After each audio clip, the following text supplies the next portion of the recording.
Friends, today we are starting with the last topic of protein, that is function of protein. As you know how the proteins are important for the system of life. Actually, protein play an important role to make the healthy life system. That's why protein is called as the building block organic compound. Now, how this protein perform their role, let us understand by taking some point. So that the first point is structural protein.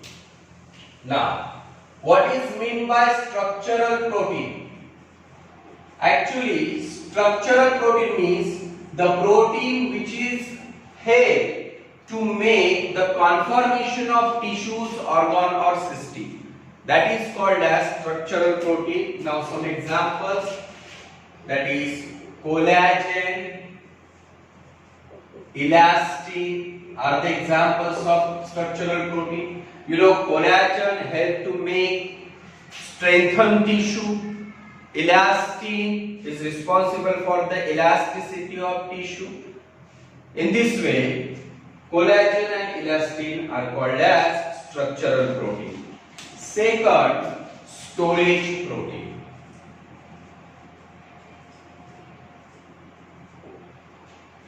Actually, those protein is responsible for the storage of some reserve material. Such a protein is called as storage protein. Let us take one example. You know, that is albumin, which is present in the egg, and this albumin is responsible for the storage of reserve food material.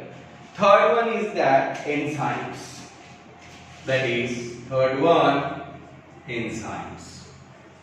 As you know very well, most of the enzymes are protein. There are some exceptions like RNAs, DNAs. These are not proteinaceous in nature. So that most of the enzymes are protein.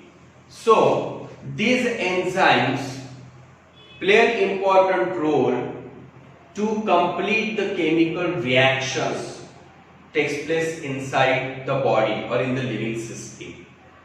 There are various examples. For example, proteases, understand, or you know, that is what peptididases. These are some examples who act as a catalyst and complete the chemical reaction. Third one is that hormones. That is hormones. Yes, term hormones as a chemical messenger means it sends a signal from one place to another and elicit the molecular level mechanism. In this way, most of the hormones are made up of by protein. So, to understand, take one example, that is insulin. As you know very well, insulin is proteinaceous in nature and it is secreted by beta cell and regulate the glucose level in the body and maintain the sugar level. In this way, such hormones are made up of by protein. Understand? Next one, immunoglobulin. That is immunoglobulin. Actually, immunoglobulin, which is also called as antibodies.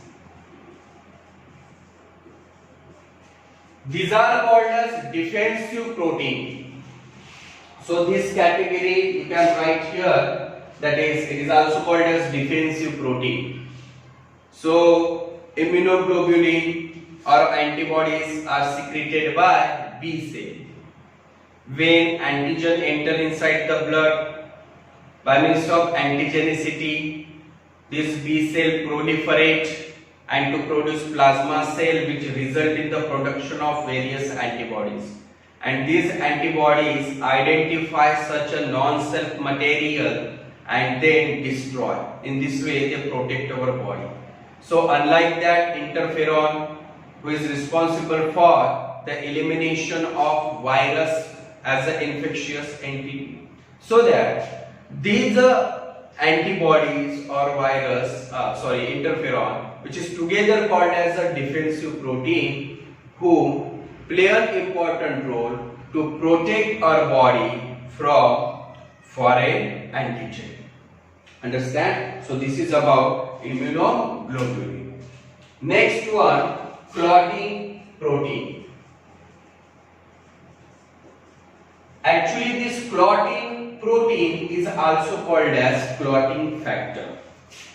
You know, this clotting factor is also play an important role. How? If any small injury takes place, for sometimes blood release from that injured tissue, and then after 1 to 2 minutes, this liquid blood get converted into semi-solid jelly-like substance that is called as clotting, and the process is clotting mechanism.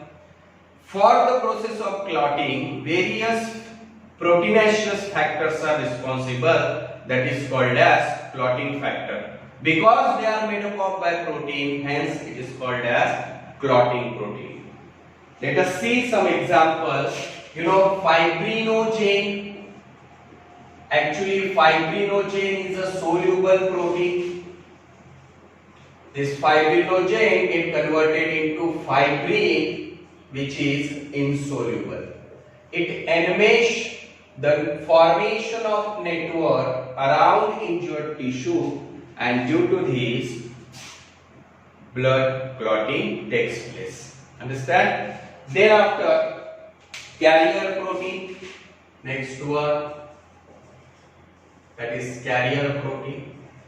Actually, these proteins are responsible for the transportation. Means transport something from one place to another. Such a type of protein is called as carrier protein. The familiar example for you all, you know, hemoglobin. That is hemoglobin is responsible for the transportation of oxygen and carbon dioxide.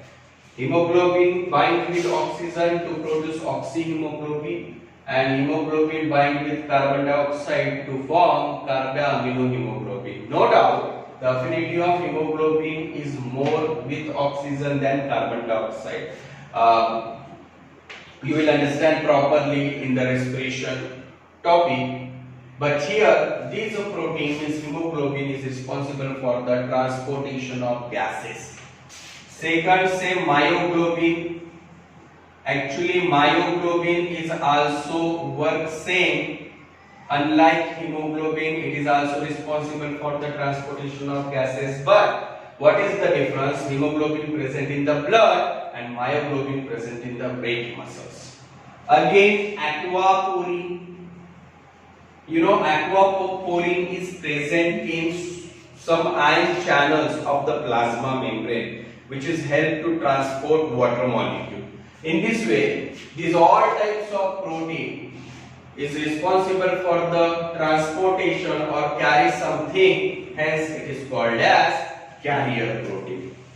Next one is contractile protein.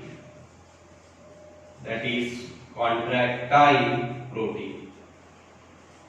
Actually, these proteins exhibit contraction property. Which are they? You know, familiar again, myosin and actin. These are called as contractile protein, which is present in the skeletal muscles, which help in movement and locomotion. Understand? Thereafter, glycoprotein. Next one. Actually, these are the another type of protein here. This glycoprotein is produced when it is bind with oligosaccharide. I told you in the oligosaccharide part, when it is bind with oligosaccharide, then those protein are produced, that is called as glycoprotein. Now, glycoprotein, regarding this function, the first function is that this glycoprotein is present on the surface of plasma membrane like this, and this help to identify the cell, means cell identification is carried out by glycoprotein. Another important thing I telling you about this glycoprotein, this glycoprotein is also form MSC. What is the full form of MSC? MSC means major histocompatibility complex. Actually, major histocompatibility complex, histo means tissue and compatibility, understand the word. What is its role? First of all, major histocompatibility complex, it forms the unique identification of animal body. Unique identification of animal body. How? Understand. First of all, understand the one properties of immunity, that is immune system. This immune system recognize the self and non-self material. In C, suppose one of living body present in front of you. This is the human body. Skin is the barrier, the first line of defense organ. Inside my skin, the one world is present. एक दुनिया है मेरे skin के अंदर. इस दुनिया में organ system भरा हुआ है. ऑर्गन है, टिश्यू है, सेल है, फ्लूइड है. अभी इसके अंदर जो दुनिया है उसमें एक डिफेंसिव प्रॉपर्टी है, डिफेंसिव मैकेनिज्म है. कैसे? मेरे बॉडी के अंदर जो आर्मी है, जिसको मैं सेल बोलता हूं, इम्यून सेल, वो मेरे स्किन के अंदर जितना भी मटेरियल है उसको सेल्फ समझता है. और अगर स्किन से कोई भी मटेरियल अंदर जाता है तो उसको नॉन सेल्फ रिकॉग्नाइज करके मेरी जो डिफेंसिव सेल है वो एक्टिव हो जाते हैं और उनको डिस्ट्रॉय कर देते हैं. तो ये जो सेल और नॉन सेल, ये इम्यून सेल कैसे समझते हैं? क्योंकि मेरे बॉडी के अंदर जो भी ऑर्गन, टिश्यू, सेल है उसके मेम्ब्रेन के ऊपर एमएससी है, मींस एक कॉम्प्लेक्स है जिसको बोलते हैं मेजर हिस्टोकम्पैटिबिलिटी कॉम्प्लेक्स, जो एक आइडेंटिफिकेशन तैयार करता है और जिसके वजह से मेरे इम्यून सेल उसको सेल्फ रिकॉग्नाइज करते हैं, मेरे बॉडी के अंदर जितना भी पार्ट है, और बाकी को नॉन सेल्फ करते हैं. समझ में आया? तो ये जो एमएससी तैयार होता है, इस type of complex means major histocompatibility complex is produced by glycoprotein. This is also one of the function. In this way, that is protein assign various function, but we talked of some important function regarding by taking some point like structural, storage purpose, enzyme, hormones, immunoglobulin, clotting, carrier protein, contractile and glycoprotein. That's all.